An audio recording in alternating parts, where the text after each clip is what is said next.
بسم الله الرحمن الرحيم. شبابنا ثالثه ثانوي النهارده بنتابع مع بعض الفيديو الجديد عن المدرسه الثانيه اللي هنتكلم عنها، اللي هي مدرسه الاتجاه الوجداني.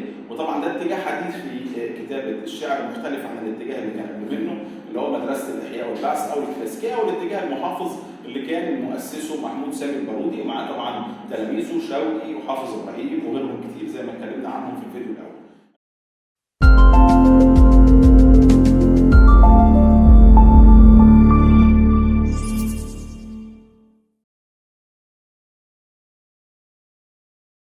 النهارده بنشوف الاتجاه الوجداني او المدارس الرومانتيكيه في الادب العربي بشكل عام، ومؤسس هذا الاتجاه هو الشاعر اللبناني المعروف بشاعر القطرين خليل مطران. طبعا بنشوف خليل مطران حط اسس تختلف بشكل كبير عن الاتجاه اللي قبل منه اللي هو الاتجاه الكلاسيكي.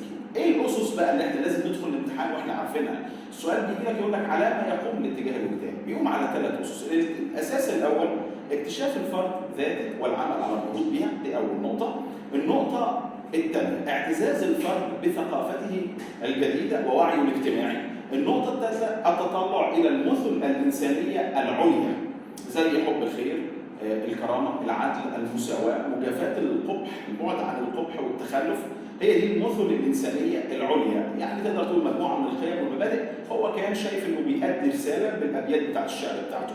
يبقى احنا قلنا كده يا جماعه عندنا ثلاث نقط، وبشكل سريع مره ثانيه: اكتشاف الفرد ذاته والعمل على النهوض بها، اعتزاز الفرد بثقافته الجديده ووعيه الاجتماعي، التطلع الى المثل الانسانيه العليا من عدل ومساواه وكرامه الى اخره. طيب امتى بدا الاتجاه الوجداني؟ الاتجاه الوجداني بدا في نفس الوقت اللي كانت موجوده فيه مدرسه الاحياء والبعث. بدا مع نفس التوقيت، في نفس التوقيت بدا مع حركه الاحياء والبعث اللي احنا اتكلمنا عنها قبل كده، وقلنا انها ردت الى الشعر العربي ما كان فقده من لمسات وجدانيه وذاتيه. يعني هم قدروا يقوموا بدورهم، وجي بقى خليل مطران بيكمل معاهم، بس اخذ الشعر في اتجاه مختلف، اتجاه يميل الى الرومانتيكيه والرومانسيه. فهو بدا في نفس التوقيت. تمام؟ تاني نقطة بنعرفها عن نشأة هذا الاتجاه إن هو يحاكي الرومانتيكية الغربية، لأن طبعا مطران عكف على دراسة الأدب الفرنسي خاصة الرومانتيكي في الفترة اللي عاش فيها في فرنسا، تفرغ لهذا الأمر بصورة كبيرة جدا لحد لما أجاده إجادة تامة، ورجع عاش عندنا هنا في مصر محاولا أن يقدم يعني نموذج شعري جديد ويجر كده بالبلدي شعراء الوطن العربي لهذا الاتجاه التجديدي. فهو رابط هذا الاتجاه. تمام؟ فاحنا قلنا كده ان هو بدا مع حركه الاحياء والبعث. وتاني نقطه اتكلمنا عنها ان هو يحاكي، يعني يقلد، بيمشي على نفس الخطوات بتاعت الرومانتيكيه الغربيه، نما وتطور على يد مطران اللي هو الرائد لهذا الاتجاه، وبعدين وصل لمرحله الازدهار، التفوق على يد رواد مدرسه الديوان وابولو والمهجر او المهاجر او المهاجر، اي تسميه في الثلاثه تصلح، ما عندناش مشكله. تمام؟ ففضل ماشي الاتجاه الوجداني على ايد مطران وتلاميذه. المدارس اللي طلعت من تحت ايده مدارس ثلاثه احنا قلناهم: الديوان وابولو والمهاجر. نيجي بقى للنقطه الاخيره اللي بنتكلم فيها عن نشاه الاتجاه الوجداني، النهايه.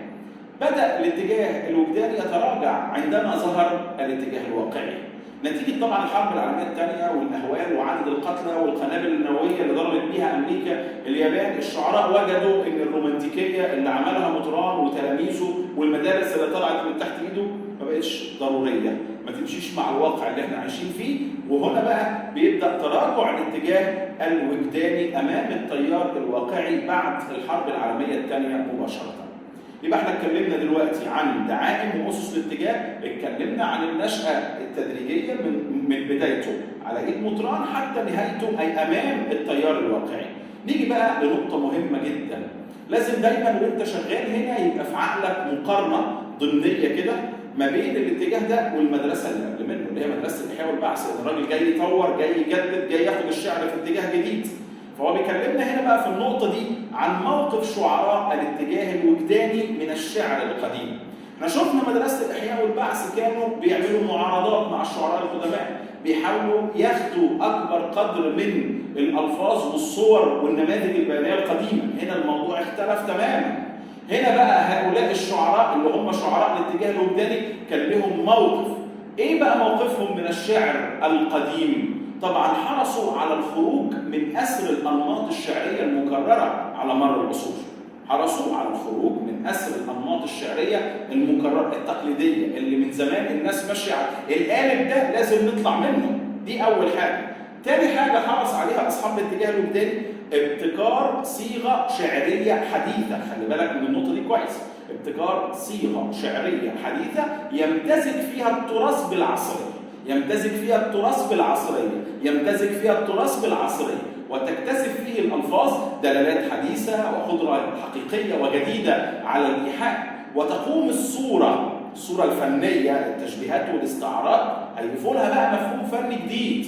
هم أخذوا من النظريات الحديثة اللي شافها موتران في فرنسا وجرب ان هو يكتب بيها، فبيقول لك ان الصورة هنا بتقوم على مفهوم فني حديث ينتفع بالنظريات الجديدة في الأدب والفن والموسيقى واللغة. يبقى نخلي بالنا. وتنطلق الصورة الفنية من الوجدان. وتنطلق الصورة الفنية من الوجدان. وتنطلق الصورة الفنية منين؟ من الوجدان. اديني بحدد، لأن دي مواطن الأسئلة اللي أنت ممكن تقابلها في الامتحان. يبقى احنا قلنا في الحتة بتاعت الصور دي، طبعا هو اتكلم عنها بتفصيل شوية، قال لك تقوم الصور أو الصورة الفنية أو الصورة اللي موجودة في النص على مفهوم فني حديث بينتفع بالنظريات الجديدة في الأدب والفن والموسيقى واللغة. وتنطلق الصورة الفنية من الوجدان. ده موقفهم من الشعر القديم، ودي نظرتهم ليه. هيخرجوا منه وهيعملوا صيغة شعرية جديدة فيها دلالات حديثة وتمتزج أو يمتزج فيها التراث بالعصرية. طيب نيجي بقى للنقطة اللي بعد كده. موتران أعلن هذا المذهب الجديد في مقدمة ديوانه الأول سنة 1908، وقال كده بلسانه وكتب كده في كتابه: هذا شعر عصري وفخره أنه عصري. بص بقى، ده البند الأول، الراجل بيتكلم على العصر الحديث. هنتخلى عن القديم كلية؟ لا، هنوضح النقطة دي بعدين، لكن هو ليه نظرة جديدة، ليه نظرة عصرية. يبقى أول حاجة هنتكلم عنها، احنا قلنا إن هو أعلن الكلام ده في مقدمة ديوانه الأول 1908، ومن خلال الكلام اللي هو كتبه في المقدمة نقدر ناخد مع بعض سمات المدرسة بقى، خصائص مدرسة الاتجاه الوجداني. أول سمة أنا قلتها من شوية اللي هو قالها بلسانه: هذا شعر عصري وفخره أنه عصري، وإن الشعر بتاعي مميز على كل الأشعار السابقة، ليا مزية على الباقي، أنا فوقهم كلهم. طيب نمرة 2، قال: لا تحمله ضرورات الوزن والقافية على غير قصده، ليس ناظمه بعبده. ولا تحمله ضرورات الوزن والقافية على غير قصده. ايه يعني ايه ناظمه؟ انا مش عبده. ناظم يعني كاتب او مؤلف الشعر، الشاعر يقال عنه ناظم. ليس ناظمه بعبده يعني انا مش عبد عند القصيده. طبعا مش هي اللي تتحكم فيا، انا اللي اتحكم فيها. مش لازم التزم بضروره الوزن والقافيه الموحده وده يجبرني ان انا اقول الفاظ انا مش مقتنع بيها، لان هو شايف ان ده قيد على الشعر. وجود الوزن والقافيه الموحده ده بيمثل قيود على الشعر، فلازم نتخلص منه، نتحرر منه. يعني أنا ممكن أكون عايز أقول كلمة بتعبر عن مشاعري، والكلمة دي هي الكلمة الدقيقة فعلا، بس الكلمة دي بتخلص بحرف الميم، والقصيدة من بدايتها كانت ماشية القافية فيها الروي الأخير، الحرف الأخير بحرف الدال. جيت أنا هنا بقى العملية وقفت معايا، أعمل إيه؟ أنا عايز كلمة بحرف الميم، مش قادر، مضطر إن أنا استبدلها بكلمة تانية، ربما تكون الكلمة دي ضعيفة، لا تؤدي المعنى المقصود او الاحساس اللي انا عايز اوصله للناس، بس مضطر احطها، انا مجبر، انا عبد عند الشعر. قال لك لا، لازم الكلام ده نغيره، لازم الكلام ده نطوره، لازم ما ابقاش انا عبد. ليس ناظمه بعبده ولا تحمله، الحمل هنا يعني الاجبار، ولا تحمله ضرورات الوزن والقافيه على غير قصده. طب يا عم انت كده هتبوظ الدنيا وتهدم الشعر. قال لك لا، برضو البند الثالث يقال فيه المعنى الصحيح باللفظ الفصيح. يعني انا احافظ على سلامه اللغه، على فصاحتها، مش هنهد اللغه العربيه. الراجل كان بيعتز بلغتنا جدا وكتب قصايد مجد فيها اللغه العربيه. يبقى كده ده البند رقم 3 او السمه رقم 3. تمام؟ قلنا هذا شعر عصري، دي السمه الاولى، وفخره انه عصري. السمه الثانيه: ليس ناظمه بعبده ولا تحمله ضرورات الوزن والقافيه على غير قصده، لازم ندخل عليها تعديلات، هنغير في القافيه. الحاجه الثالثه يقال فيه المعنى الصحيح باللفظ الفصيح. اللي بعد كده بقى: لا ينظر قائله لجمال البيت المفرد، بل ينظر لجمال البيت في ذاته وفي موضعه، وإلى جمال القصيدة في تركيبها وترتيبها وفي تناسق معانيها. يعني الكل على بعض، اللي هي فكرة الوحدة الفنية يا شباب. لأن المدرسة على طول قبل مطران كان لهم وجهة نظر مختلفة، كان عندهم حاجة اسمها وحدة البيت. اوعى تفتكر ان وحدة البيت دي هي الوحدة الفنية. وحدة البيت يعني البيت، كل بيت فكرة قائمة بذاتها، مالهاش دعوة ولا باللي قبليها ولا اللي بعديها. فكنت تلاقي القصيدة في مدرسة الإحياء والبعث فيها مشكلة كبيرة من وجهة نظر الوجدانيين، يعني اللي هي مشكلة تعدد الأغراض.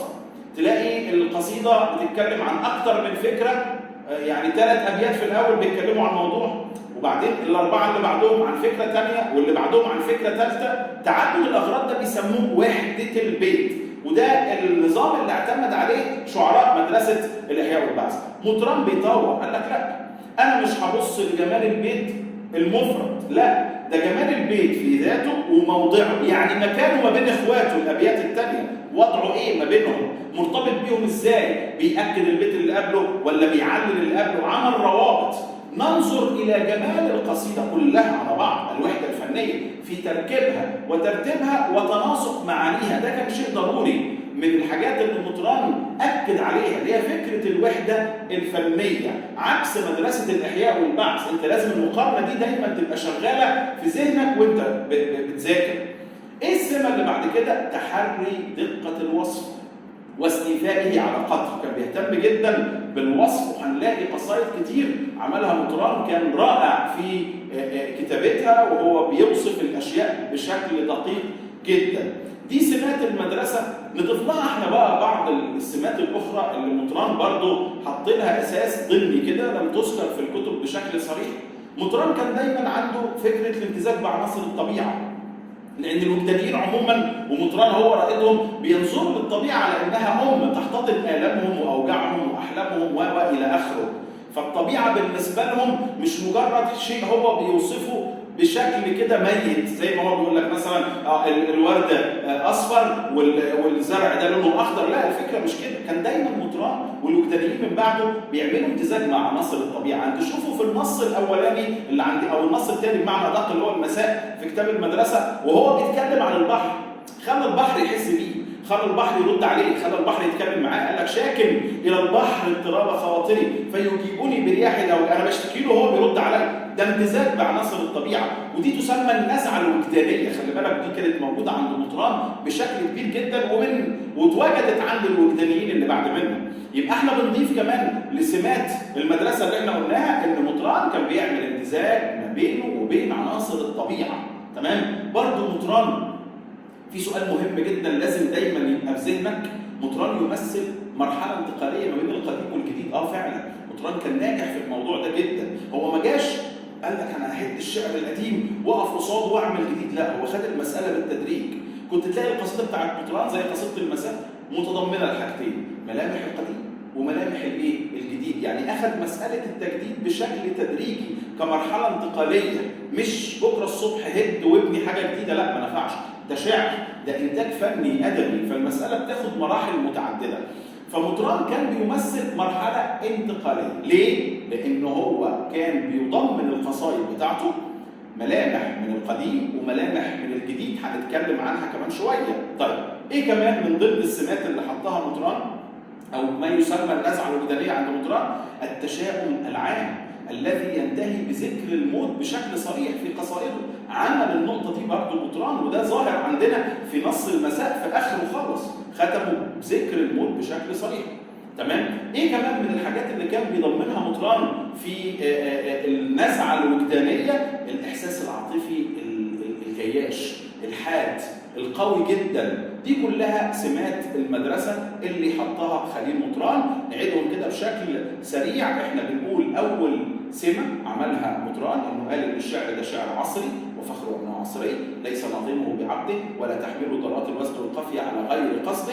اتكلمنا ان هو يقال فيه المعنى الصحيح باللفظ الفصيح، لا ينظر فيه او قائله لجمال البيت المفرد، بل ينظر لجمال البيت في ذاته وموضعه، وجمال القصيده في تركيبها وترتيبها وتنسيقها وتناسق معانيها اللي هو احنا سميناه الوحده الفنيه.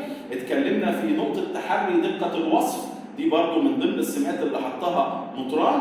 اتكلمنا في نقطة امتزاجه بعناصر الطبيعة، اتكلمنا في نقطة التشاؤم العام اللي بينتهي بذكر الموت بشكل صريح، الإحساس العاطفي القوي أو الحاد، دي كلها سمات المدرسة. نعلق بقى على نقطة تخص النص بسرعة، اللي هي فكرة ملامح القديم والجديد. انت كنت تلاقي نص المساء موجود فيه الاثنين، ملامح القديم فيها وحدة وزن القافية، ملامح القديم عملها مطران في النص بتاع المساء برضه الألفاظ العربية الأصيلة، تمام، والتركيبات القوية، هو الكلام ده استعان بيه، بعض الألفاظ المستوحاة من البيئة العربية، تمام، كل ده موجود في النص بتاع مطران، لكن أضاف لي حاجات بقى من التجديد، دي اللي خلتنا نسميه إن هو مرحلة انتقالية. إيه الجديد بقى اللي حطه خليل مطران؟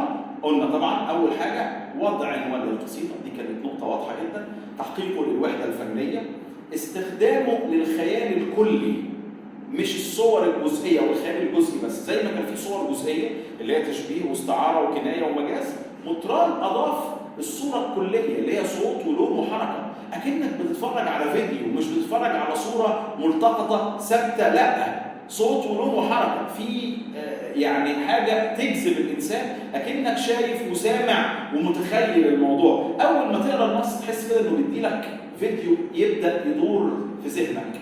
كل الكلام ده عمله خليل مطران، عشان كده اعتبروه مرحله انتقاليه ما بين الشعر القديم والشعر الجديد. واخيرا يا شباب، احنا قلنا اول حاجه في المدرسه دعائم الاتجاه الوجداني الثلاثه، اتكلمنا عن النشاه والتطور والتراجع، بعد كده اتكلمنا عن موقف شعراء المدرسه دي من الشعر القديم، واتكلمنا عن السمات اللي احنا حطيناها، وقلنا يعني ايه خليل مطران كان مرحله انتقاليه ما بين القديم والجديد. اخر نقطه بقى بنناقشها هنا مع بعض، ايه العيوب او المآخذ اللي اخذها مطران على مدرسه الاحياء والبعث، الحاجات اللي ما كانتش عاجباه وهو حب ان هو يطورها. اول حاجه انصرافهم عن الذات، انصرافهم عن الذات، يبقى كانوا منصرفين عن الاحاسيس الشخصيه الى امور اخرى، تمام. نمره 2 الاهتمام الزائد بشاعر المناسبات والمجاملات. نمره 3 الحاجه الثالثه اللي ما عجبتش مطران عدم مراعاه الوحده الفنيه في قصائدهم، يعني القصيده كانت متعدده الاغراض وهو عمل عكس كده تماما، مساله الانصراف عن الذات ومساله كثره الموضوعات او تعددها ومساله شعر المناسبات، هو بدا يعدل الكلام ده. ومش عايز اقول بقى ان مطران برضه يعني كتب شعر مناسبات، كتب، مفيش مدرسه، انا لازم النقطه دي تبقى في ذهن الجميع، مفيش مدرسه حاطط لها اسس او نظام والكل التزم بيه بنسبه 100%، لان ده شعر، فالمساله مش علم. وبكده شباب نكون احنا خلصنا المدرسه باخر حاجه اللي هي المآخذ اللي شافها مطران في مدرسه الاحياء والبعث. وشكرا ليكم، ونتقابل في الحلقه الجايه ان شاء الله.